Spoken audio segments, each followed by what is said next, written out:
Yeah, good day wherever you're watching from, and welcome to this part of the YouTube playlist series. And this part, we want to take a look at an ex-Muslim who gave his life to Christ after seeing the cruelty, after reading the Quran, where he says you should, do this to Christians, you do this to Christians, and all that. Then he finally came to conclusion that if truly that is how the God of Islam is, that means it's not the true God, because true God who created us would not do that. So I want you to watch his testimony then and drop a comment what you think, and let's enjoy his testimony. More of this will be coming. Let's watch. I was born and raised in Iran as a Shiite Muslim. Shiite Muslim. Shiite Muslim. And all my life I heard bad things about Israel and the Jews. And we were told that Islam is the best and the last. And Muhammad was the most perfect person ever.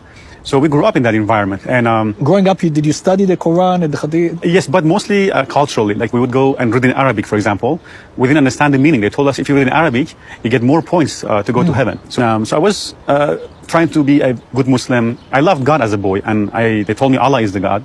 So I began to follow and pray, go to mosque, and fast in Ramadan. And we were Shiite, so we used to go beat ourselves with chains on the streets, all to please Allah, hoping and wishing to go to heaven.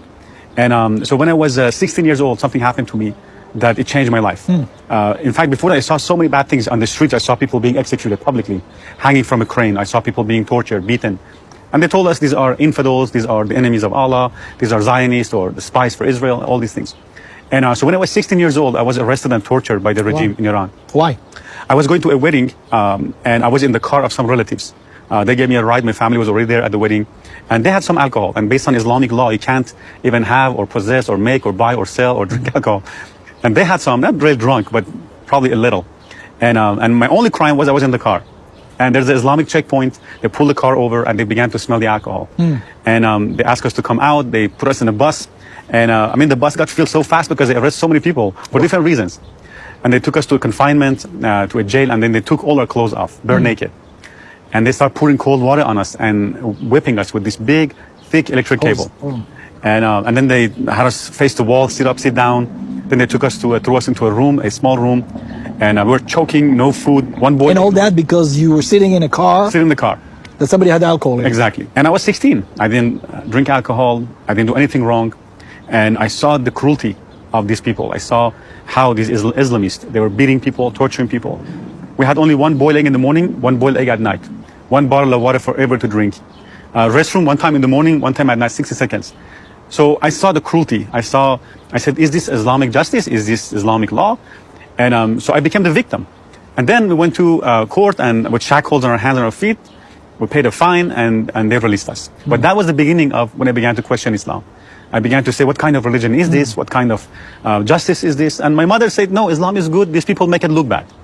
I said, okay. Then I began to do my own research. I began to read with translation to see whether what Muhammad said and what this regime does is contrary and opposite. And I began to read the Quran, the Hadith, and I saw, wow, so much evil in the Quran. Muhammad killed people. I saw Muhammad beheaded people, cut people's hand off. It says not to be friends with Jews and Christians, Surah 551. Muhammad says don't take Jews and Christians for your friends. In Surah 929, Muhammad said kill those who don't believe in Allah, His messenger, and in the religion of truth, which is supposedly Islam, and they don't believe in what Allah and His messenger made unlawful. Kill them unless they pay jizya, blood money. In Surah 928, he cursed the Jews and Christians. In Surah Muhammad verse 4, it says, behead the infidels wherever you find them. So when I saw these things, I saw, wow, this could not be from God. So I lost my faith in Islam completely. But at the same time, I was asking and questioning, so where I come from? Who made this world? If there's no God, then who made the world? If there's a God, then who is He? And in Islam, what Islam has done, it attached itself to Christianity, to Judaism. For example, it says, yeah, we believe in the Torah and in the Gospel. We believe in Moses and Abraham and Noah. And so in my mind, I thought all of them were the same family. I didn't even know Jesus was a Jew or he was from Israel. Nothing. So when I began to see the cruelty of Islam and the injustice and evil that is in it, I completely realized that either there's no God or if there's a God, it couldn't be this one. Then from 16 to 19, many things happened. My father died. I lost my school.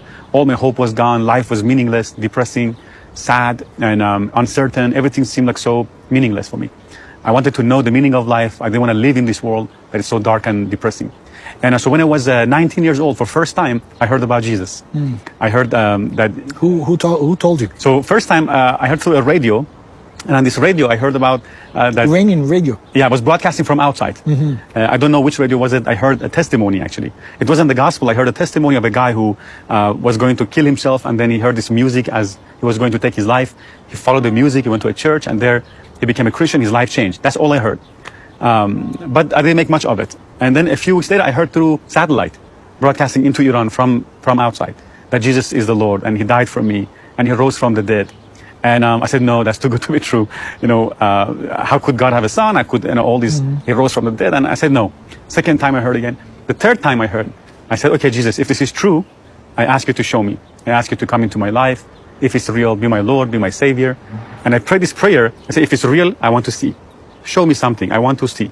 And the moment I say that, a heat went through my hand, through my left hand. The heat went through my hand, went through all my body. I began to shake and tremble. I began to cry. And I felt this love and this peace and this joy I'd never experienced before. I felt a burden was lifted off my shoulder. I began to feel love for people, for anybody who had hurt me. I began to forgive them. I began to feel forgiveness and love and joy. I mean, it was a instant transformation. It wasn't a process. Beautiful. I was just full of joy. I was jumping up and down. And then I went to my mom's house. You've heard, it's a thing of joy when people embrace Christianity, when people follow Jesus. It gives us joy. Yeah, we love it. More are still coming. If you have any testimony like this, you can share with us, and you can drop me a link. I can get it, and I can share with people. All right, thank you for watching. Don't forget to comment, subscribe, and share. God bless. I'm out.